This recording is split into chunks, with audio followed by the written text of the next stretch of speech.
ಈಗ ನೇರಳೆ ಹಣ್ಣಿನ ಸುಗ್ಗಿ ಕಾಲ.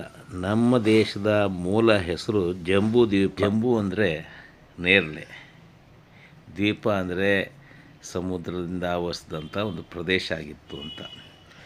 ಇದು ಕೇವಲ ಹಿಂದೂ ಧರ್ಮದ ಪ್ರಕಾರವಾಗಿ ಅಂತ ಅಲ್ಲ, ಬೌದ್ಧ ಧರ್ಮ, ಜೈನ ಧರ್ಮದ ಉಲ್ಲೇಖಗಳಲ್ಲೂ ಕೂಡ ಜಂಬೂ ದ್ವೀಪದ ಉಲ್ಲೇಖ ಇದೆ. ಈ ನೇರಳೆ ಹಣ್ಣು ಭಾರತೀಯ ಮೂಲದ ಹಣ್ಣು. ಈ ನೇರಳೆ ಹಣ್ಣಿನಿಂದ ನಮ್ಮ ಇಡೀ ದೇಶಕ್ಕೆ ಒಂದು ಹೆಸರು ಬಂದಿದೆ, ಅದು ಜಂಬೂ ದ್ವೀಪ ಅಂತ. ಇದೊಂದು ವಿಶೇಷ ನೋಡಿ.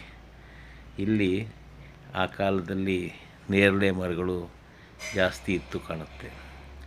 ಈಗಲೂ ಕೂಡ ನೇರಳೆ ಹಣ್ಣು ಅಂತೇಳಿದರೆ ಅದು ನಮಗೆ ಹೆಚ್ಚು ಇಷ್ಟ ಆಗುವಂಥ ಪದಾರ್ಥ. ಆಯುರ್ವೇದದಲ್ಲೂ ಕೂಡ ಅದರಲ್ಲಿ ಔಷಧಿ ಅಂಶಗಳಿರುವಂಥ ಒಂದು ಹಣ್ಣು ಅಂತಲೇ ಉಲ್ಲೇಖ ಆಗಿದೆ. ಹೆಚ್ಚಾಗಿ ಕಾಡಿನಲ್ಲಿ ಇರುವಂಥ ನೇರಳೆಗೆ ಛೋಟಾ ಜಾಮೂನ್ ಅಂತ ಹೇಳ್ತಾರೆ. ಇದರಲ್ಲಿ ದೊಡ್ಡ ತಳಿ ಇದೆ, ರಾಮ ಜಾಮೂನ್ ಅಂತ. ಇನ್ನು ತೋಟಗಾರಿಕೆ ಇಲಾಖೆಗಳೀಗ ಸುಧಾರಿತ ಅನೇಕ ತಳಿಗಳನ್ನು ಅಭಿವೃದ್ಧಿ ಮಾಡಿದೆ.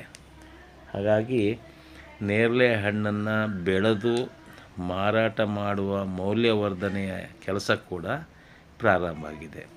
ನೇರಳೆ ಹಣ್ಣಿನ ಜ್ಯೂಸನ್ನು ಮಾಡಿ ಸಂಗ್ರಹಿಸಿಡ್ತಾರೆ, ಅದನ್ನು ನಿತ್ಯ ಬಳಸೋರು ಕೂಡ ಇದ್ದಾರೆ. ಇದರಿಂದ ಮಧುಮೇಹ ಮುಂತಾದ ಅನೇಕ ಕಾಯಿಲೆಗಳಿಗೆ ಅದು ಗುಣಪಡಿಸುತ್ತೆ ಅಂತ ಹೇಳ್ತಾರೆ. ಇದು ನೋಡಿ, ಈ ವರ್ಷದ ಛೋಟಾ ಜಾಮೂನ್ ನಮ್ಮ ಮಲೆನಾಡಿನಲ್ಲಿ ಮತ್ತು ನಮ್ಮ ಪಶ್ಚಿಮ ಘಟ್ಟದಲ್ಲಿ ಹೆಚ್ಚು ಇರುವಂಥ ಮರಗಳ ಹಣ್ಣಿದು. ಇದರಲ್ಲಿ ತಿರುಳು ಕಡಿಮೆ ಇದ್ದರೂ ಕೂಡ ಇದರ ಸ್ವಾದವೇ ಬೇರೆ. ಇದು ಈ ವರ್ಷ ನಾನು ತಿಂದ ಮೊದಲ ನೇರಳೆ ಹಣ್ಣು.